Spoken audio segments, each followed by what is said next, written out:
Welcome to everybody out there. Your favorite duo is back, but not only are we better, we are older, we are wiser, full of more useless knowledge that we can fill your brains with. And because I'm not top billing, let me introduce the star of the freaking show, Brad Shepard. Hello, friend. Wow, that was quite the introduction. I said you're top billing. It's in the graphic. I have to remain consistent. Yeah, I mean, keep putting me over. Don't stop.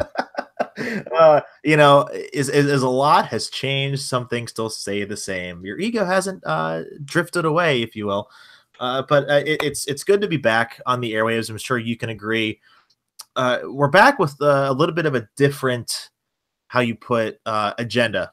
And since it's kind of your brainchild, Brad, you're the one that initially reached out to me. You wanted to revitalize the podcast. Explain. What's going on? Why are we here? Well, I thought we'd have a chance to do something different, talk a little wrestling without getting too much into the weeds, but talk about some of the current sports, which would include the XFL stuff ongoing and maybe some pop culture and everyday life stuff. So I thought this would be kind of a cool thing that would be something that not everyone else is doing in the wrestling world. Yeah, you really took the words out of my mouth. And what I was really thinking, too often, and this is not a podcast for slander, that I can promise you, but too many times there are a lot of let's just call them broadcasts that feature a lot of negativity, and we are by no means for lollipops and rainbows here on this podcast, but objectivity is, I think, the right word to go about, and they can range from really topic A to topic Z, which you gleefully described already. I just want to have some fun. I just want to talk about anything and everything, as long as you're okay with that.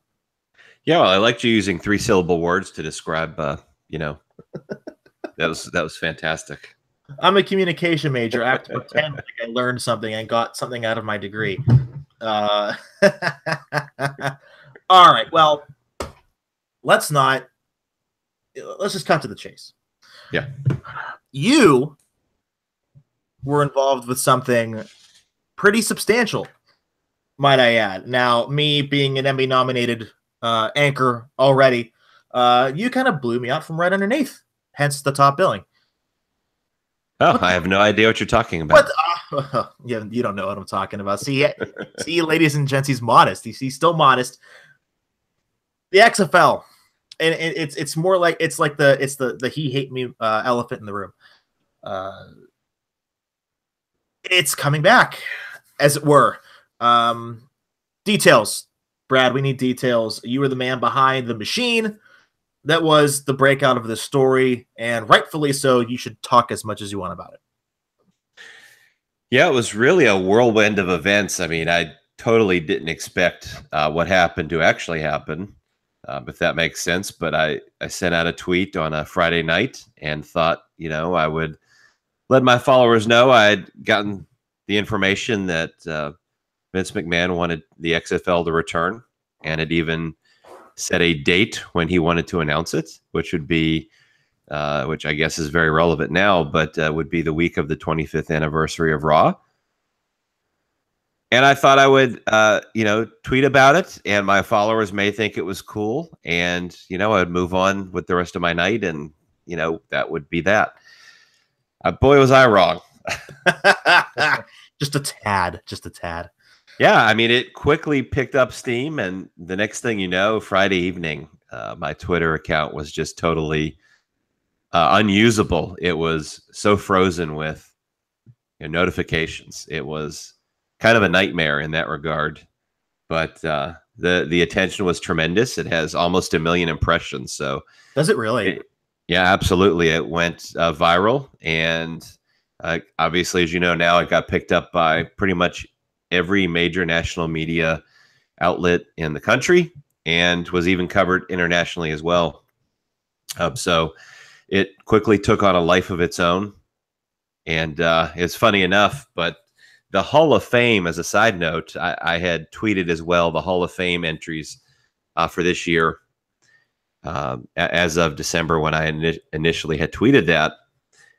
And so once my XFL story had broken and a website started covering it, they went through my older tweets and found my Hall of Fame tweet as well and reported on that, which was interesting. So, yeah, it quickly took on a life of its own. And the next thing you know, I'm on ESPN radio and Fox Sports radio with people that I'm familiar with and have listened to or watch. And I'm on UK Sky Sports radio. And man, it was just totally crazy. I didn't expect it at all, but it quickly became a huge deal. And not to forget, you texted me the story 2 days before you broke it. Yeah, well, any of you. Yeah. Well, naturally, I had to tell you first. And I thought about it, and I even at the time had posted a Twitter poll. I sat on it and thought about it. Do I tweet about this? Do I not? It wasn't a huge deal. I certainly didn't think it would be the story it was, but I even created a Twitter poll and asked my followers. I said, "Hey, I've got some, big news, and should I share it publicly or not?" And overwhelmingly, I think 88% said yes, share it publicly, and so I did. And so, thanks to them, I guess I shared it publicly, and it became the story it did. But yeah, it was just totally unexpected and crazy, and I sat on it, and eventually, my followers were the reason that I decided to share it. So, kudos to them. You said whirlwind, and I think that really, puts it into perspective, because we're not just talking about, and this is less about, what you did, which, was huge. It also brought about a whole different question, because we're talking about the XFL. It lasted one season, right? When it first started? Yep. It lasted one season. And then it died. You get the he hate me memes, which are still pretty funny to this day. But you had an NFL competitor that completely died. And we all know what happens to the competitors of the XFL, or of the NFL, rather. They're not competitors. They are just there. The CFL is what it is. They're the Canadian Football League. It's a niche. I have a close friend who is a huge Argonauts fan. If you know anything about the Toronto Argos, look them up. They're actually kind of fun to watch. You have the CFL. They do their thing. For a while, you had a football league in Europe that, again, was just there. Now you see the NFL going to Europe 3 or 4 times a year. In fact, they released their schedule a little bit ago today. They have 3 games there next year instead of 4. However, I digress. What is Vince McMahon trying to accomplish here? Yeah, you can beat Ted Turner in World Championship Wrestling. Good for you. They were pulling 4s and 5s in the ratings because they could. We're talking about a startup competing with the largest monopoly in perhaps any business in the world. No one touches the NFL. Nobody will. Yeah, that's a good point. And I think they would make a big mistake if they try to compete directly head-to-head with the NFL. And I guess to cross over and make a wrestling reference, it reminds me of when TNA tried to compete with WWE in the reboot of the Monday Night War, which lasted like a week or two. That would be a total mistake. I think, that would be an epic failure. I think what they need to do is become an alternative and not try to be head-to-head competition. You have those fans who, when the Super Bowl is over, they want to keep watching football. Well, guess what? Now you have the XFL.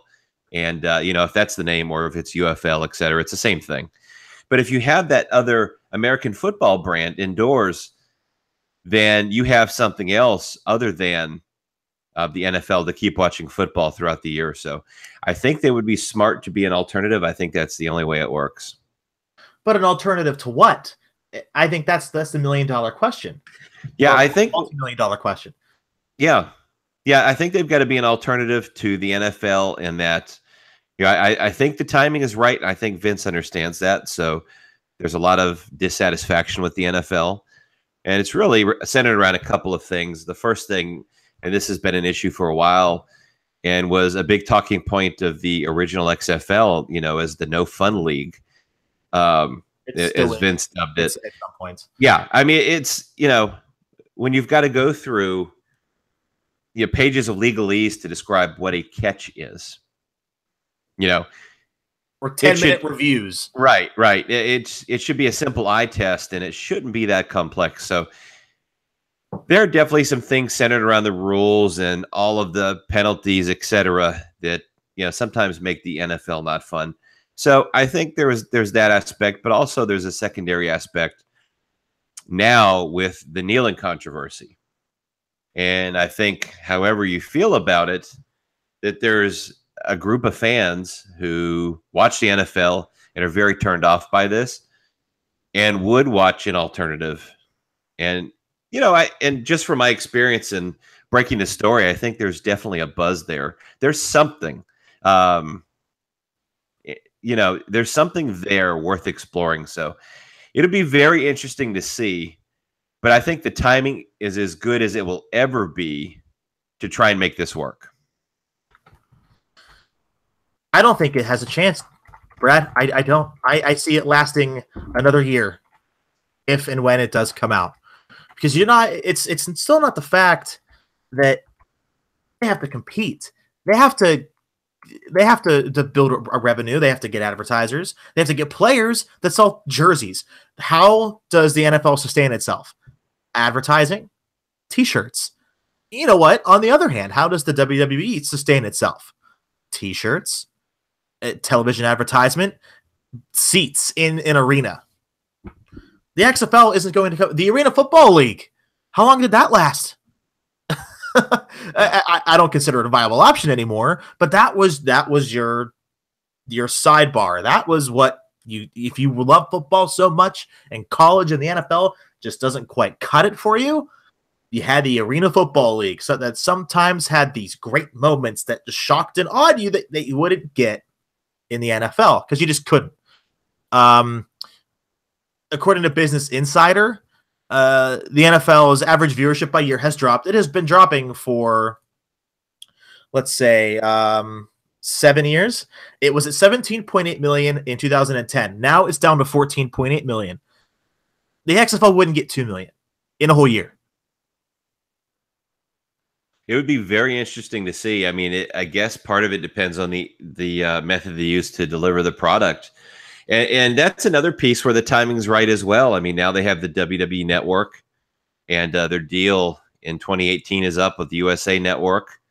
And so they're in talks with Fox about buying the company and TV. So I don't know. It's a very interesting time, and I think it's going to be a very interesting year in WWE and with Vince McMahon in particular.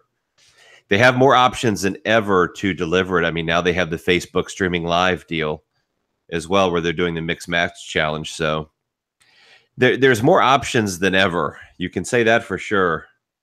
Could they put the games on the network? Sure, they could.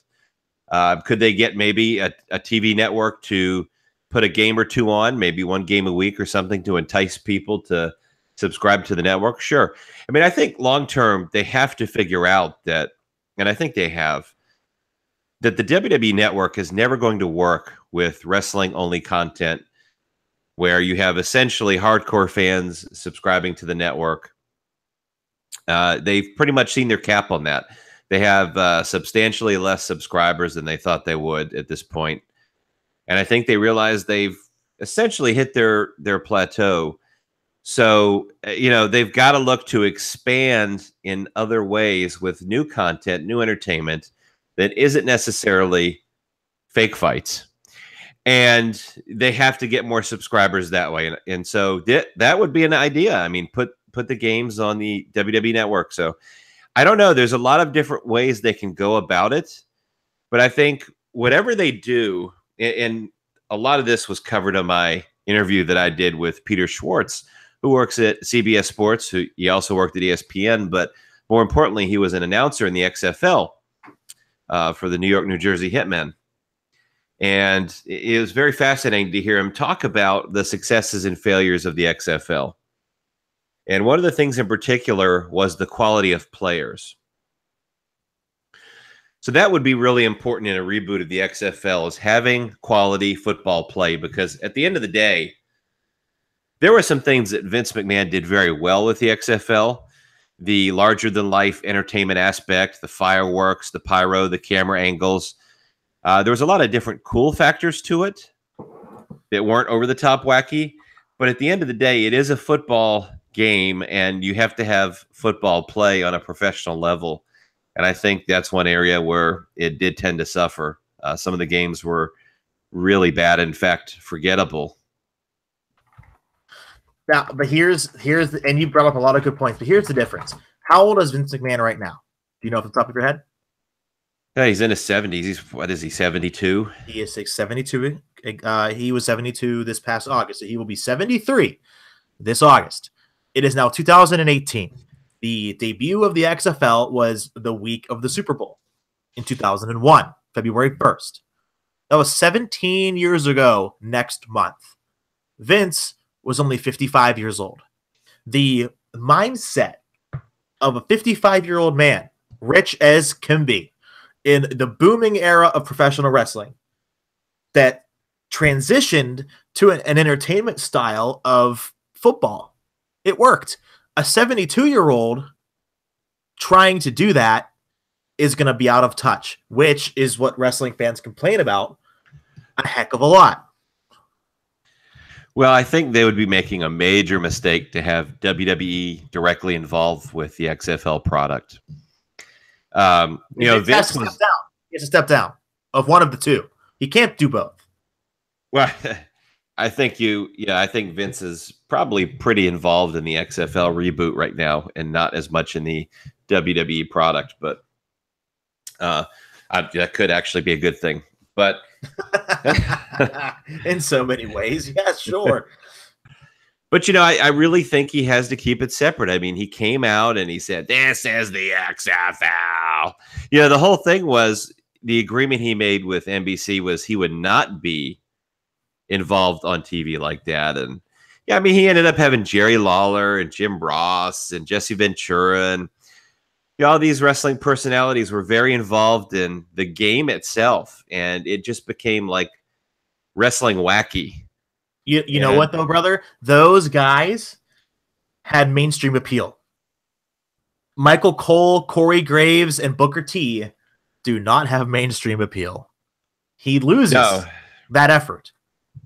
Yeah, I mean, I think they have to stay separate. I don't think that works with football fans who are not wrestling fans. So, I just, some of the stuff was like wacky, like interviewing cheerleaders in the dressing room, and out comes Rodney Dangerfield from the shower, and kind of like, it's just kind of wacky, man. But like I said, they did some things well, like some of the camera angle stuff the NFL picked up on and stole. Sure. So in some ways they were ahead of their time.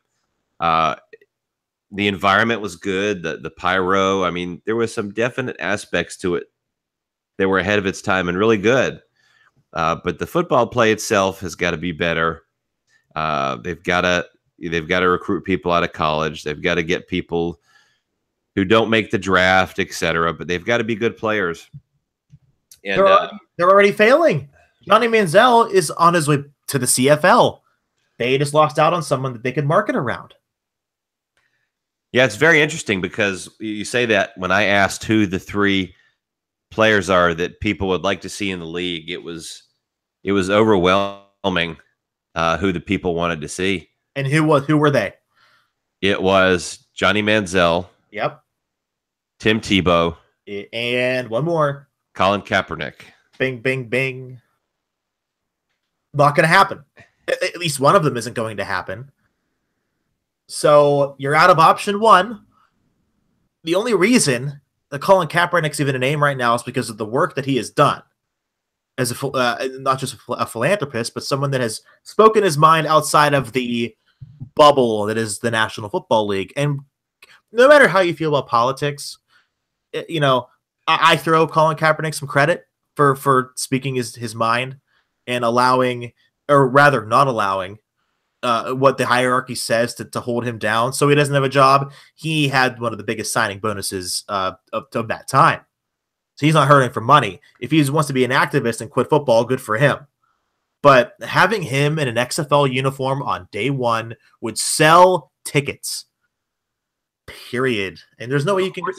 Yeah, there's no way you can look against that. Yeah, I mean, you don't even have to like him. I mean, some of the most dedicated supporters are the people who hate you.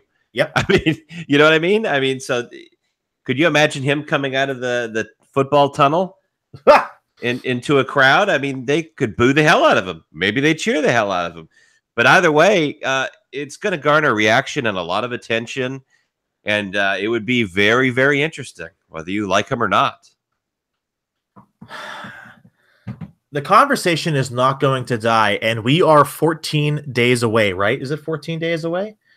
Maybe a little bit less than that from Raw 25, taking place on the 22nd. So 11 days away from that. At the time of this recording, as we get closer, we may hear more. It's honestly died down a bit since the story took place, and we saw that he sold a ton of his stock, and you know more than I do about that. Mm-hmm. But, you know, to stick on the wrestling side a little bit, the more that they traverse into that XFL talk, the less WWE will be looked at in the spotlight by more of the casual fan, me as the hardcore fan, and you know, faux pas analyst that I claim to be. It's taking some heat off of the wrestling product, especially whenever they announce this. You know, they definitely weren't happy with me breaking the story. How do you figure that there, boss? Yeah, they weren't ready, and they certainly didn't want me, you know, breaking the story. But I have to be honest. I think when I broke the story and it became major news, I think it generated a buzz that would not have been there before. It's kind of like you throw something out there ahead of time as a possibility to see if it garners interest, and if it does, you do it. So I kind of think in a way I did them a favor. I think my report has generated a ton of buzz ahead of time in advance of an announcement. And so I think that's been very positive for them. But yes, they've been very, very careful since I broke the story. Very secretive with information. Most definitely. They're keeping it close to their vest. Are you surprised? No, I'm not surprised. I mean, that's Vince, and he wants it kept very separate from WWE. I mean, and as I talked about, I think that's smart, but you see it with the Alpha Entertainment Company that he's created with the $100+ million in stock of WWE shares that he's taken out to fund this. He's taking all the legalese to make this a separate entity and keep it as a separate business now. In reality, I have been told that it will absolutely be WWE involved in reality. But on paper, it will be totally separate. I wonder which one actually holds true. We'll find out. Yeah, I think the perception from the casual fan will be that it's a separate entity. But backstage, behind the scenes, it very much will be WWE involved. Just like I was told when Linda McMahon ran for Senate, that was a separate deal, but it was also very much WWE involved behind the scenes. And it always will be until Mr. McMahon either steps away from the limelight or just says that's it, or passes away, unfortunately. Everything will be connected. He will have his tentacles through every facet of, even if he's not even controlling it.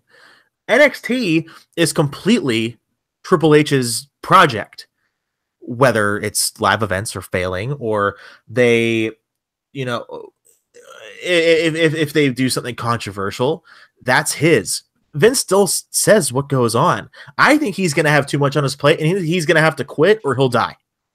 I hate to be kind of aggressive like that, but 72-year-olds can't handle that much of mental stress and still carry on a vivacious and fruitful personal life.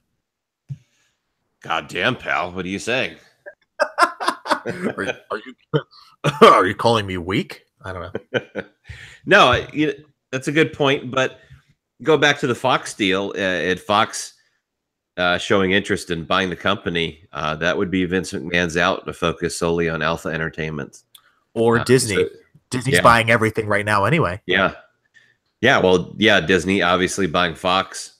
So yeah, it's a very compelling situation, and I think this year is going to be very interesting for Vince McMahon and WWE. I hope it's more. It shines more on the positive side than on the negative side. I, for one, am sick of the pessimism and the negativity surrounding the World Wrestling Entertainment aura. We have the 25th anniversary of Raw coming up, as many of you know. We're the Royal Rumble a few weeks away. Where do we tip the cap, or go from here towards WrestleMania season? And you best be damned, even just to tie it all together, that Vince wants this Raw 25 to go off with a bang, and the Royal Rumble to just be the most successful Royal Rumble to date, and then go into the WrestleMania time, get that mainstream appeal with The Rock and John Cena, who is now a movie star alongside his buddy Dwayne Johnson. He wants it like it was, and you know this very well, like it used to be. Your stars were stars, not just your wrestlers were just wrestlers, and that's it. Yeah, I agree. It's going to be a very interesting WrestleMania season as well. I think they're trying to. I think they're trying to make the Undertaker die in the ring. It's the only thing I could think of at this point. I don't think to see the paycheck Vince is going to give this guy so what we have right now is a potential John Cena Undertaker matchup, and this would certainly be Undertaker's last match in the industry. Dear God, if he goes somewhere else and limps to the ring. Do you have Taker's last match coming up potentially? Because we have not seen him since WrestleMania 30. What was it? 34, 33? Are you telling me you don't want to see him in the Impact Zone? My God, it's the Overtaker. I would, you know what? I think at this point, Mark Calloway is I think he's over wrestling in high school gymnasiums, which is where Impact just held a few tapings. So I think we're good there. I think he's good on that too. So you have Taker's last match potentially coming up against John Cena, which would be great for both guys. It finally have Taker retire, because I think he's been waiting for that, because clearly John wanted that match last year and Vince said no. You had to have Roman kick his ass. And of course, got to put Roman over strong. And by God, he did. Yeah, you're right. Cena wanted the match, and it looks like he'll get it this year as long as the Undertaker is healthy. That's been the holdup for they've had this idea for weeks now about doing Cena and Undertaker. It's just a matter of the Undertaker's health. That's really it. That's why things have been in flux for WrestleMania. A lot of it depended on a couple different things. Brock Lesnar and whether he got the role in Rocky. So explain that a little bit, because this is news to me. Well, I got some information. I want to say in the fall of 2017 that Brock Lesnar could be dropping the title before WrestleMania. I did know that part. And I wasn't quite sure of the details, whether it was UFC or the Rocky movie that he was potentially going to be in.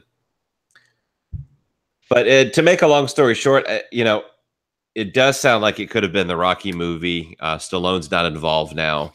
I don't know if it had to do with the sexual harassment scandal.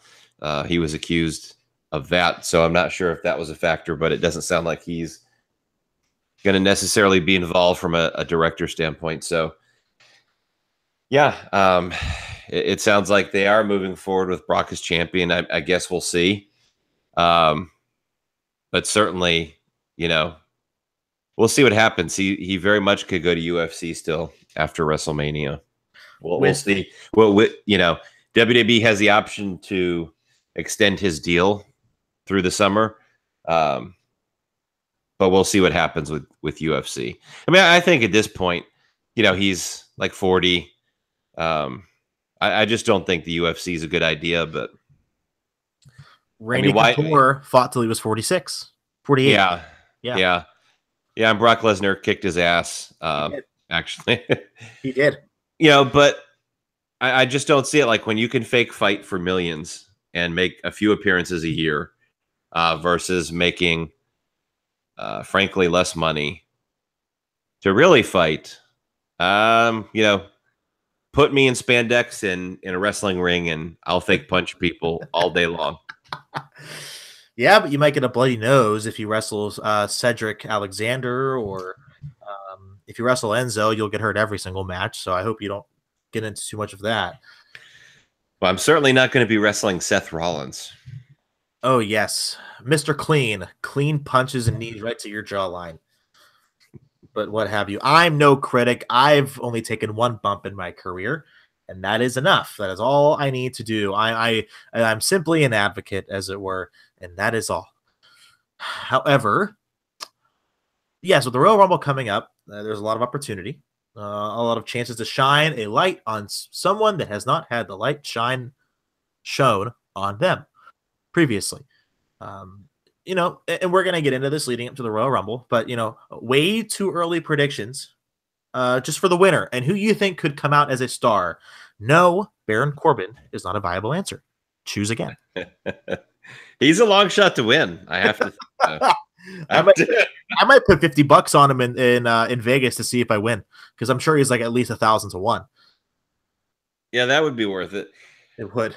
A lot of it has centered around would Brock keep the title if he had to drop it, etc. Looks like that won't be the case now. So, but I guess we'll see. The Rumble will be the real tell on that. Yeah. If he loses to Braun Strowman, that'll be the real tell. But yeah, there's a couple of different options. Obviously, one, which you don't want to hear, is Roman Reigns wins the Rumble. He goes on to face Brock Lesnar and defeat him at WrestleMania. That is the, I guess, the scenario that a lot of people have thought for a long time and could very well happen. And I think it's probably the one scenario that people want to see the least. I know I certainly am in that category. So I think he's a definite possibility. The other possibility would be Shinsuke Nakamura. That'd be great. Which, there was a poster released for the pay-per-view before WrestleMania. And what is it? Is it Fastlane? It is. It is Fastlane in February. Yeah. Which has AJ defending the title in a multi-man match, and Shinsuke is one of the people in it. It's subject to change, but I don't know. I'm not sold on Shinsuke winning, but the thought there would be he wins and then goes on to face AJ for the WWE Championship. Randy Orton's always a favorite. Why? I don't know. I don't want to see him win again at all. And then I think a long shot is Baron Corbin. I really do. And this is going to sound like total fanboyism, because if you aren't aware, I am a big Baron Corbin fan. No, you're kidding. My God. Yeah. I know. Very shocking. So, yeah, I think he's a long shot, though. We'll see what happens. I mean, wouldn't it be nice to have a Royal Rumble where they help make a guy rather than it already being the guy or a guy that doesn't need it? So I'll say this. Vegas is betting odds, and let's not forget that Vegas has been right more than they have been wrong in recent history, the last few years specifically.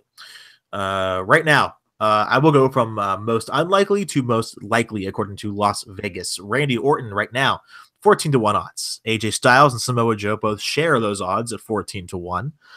Finn Balor and Seth Rollins are tied at 12 to 1 odds to win the Royal Rumble match.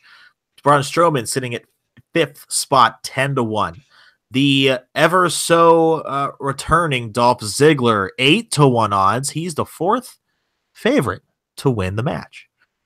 John Cena sitting at 7-2 odds. Then storyline perspective, you could have it that he doesn't want a title, he just wants Undertaker, and this is his way of getting it. Which, people make matches all the time on Monday Night Raw and SmackDown Live. Why doesn't he just do it?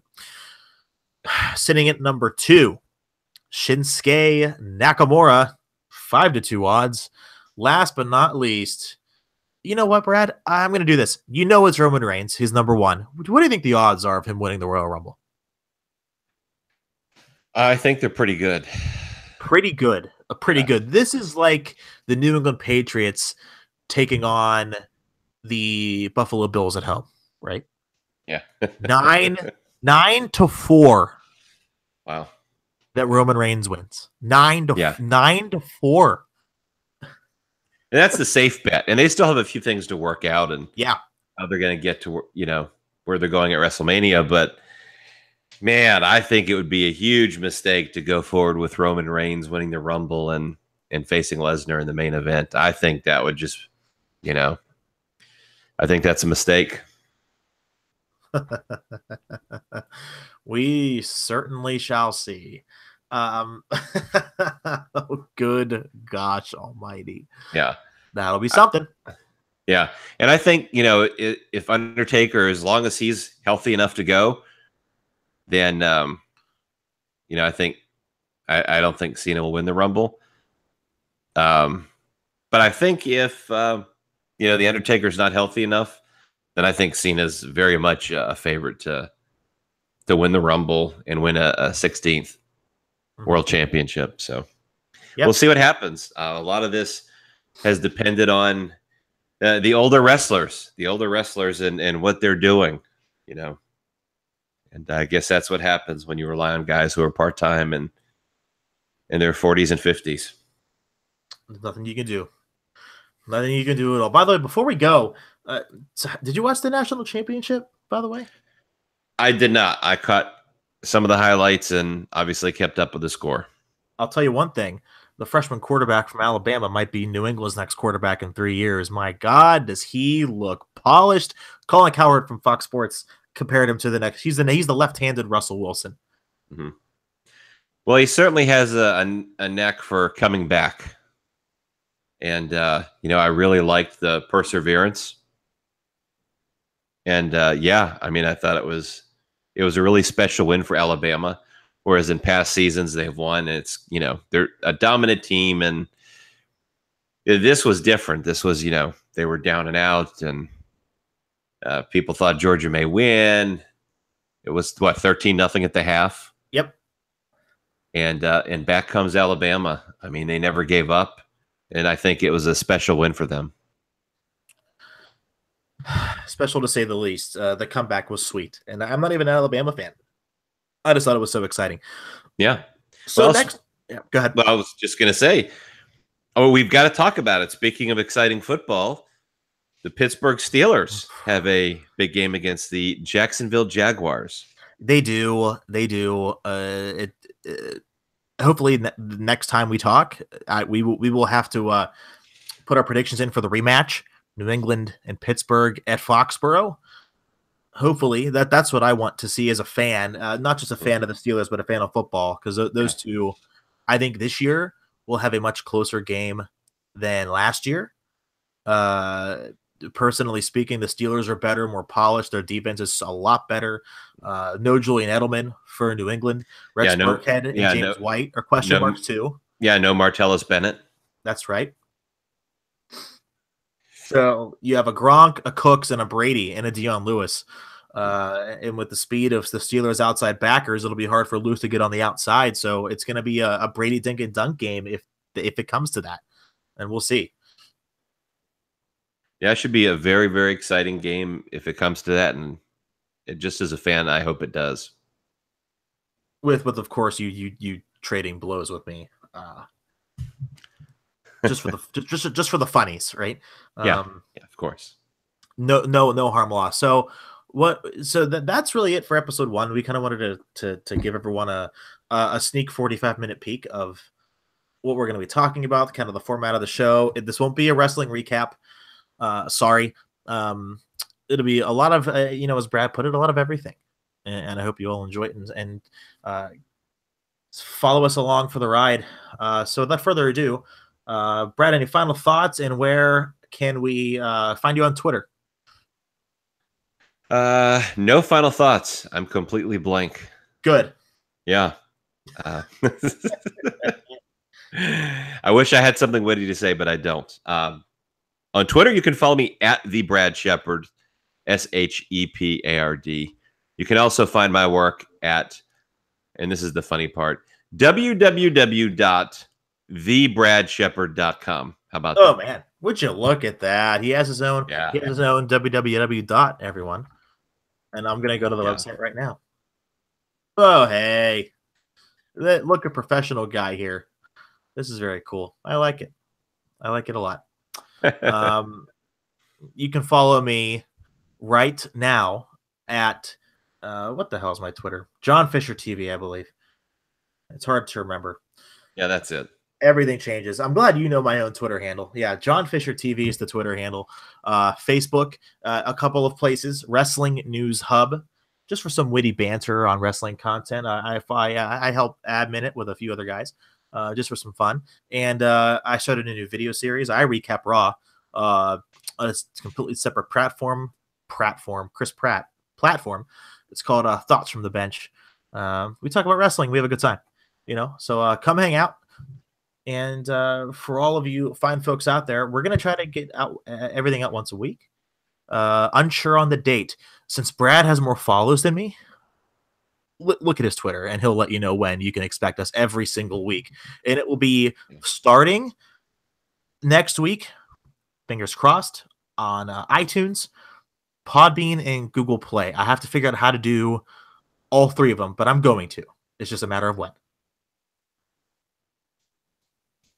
We are ready. Let's do this thing. Let's do it. We'll see you all next week. Enjoy your weekend and the week ahead. If you're on the East Coast, stay warm. Don't drive into the ice. It's just a trap. We all learned that 30 to 40 years ago. We'll see you all next week. Until then.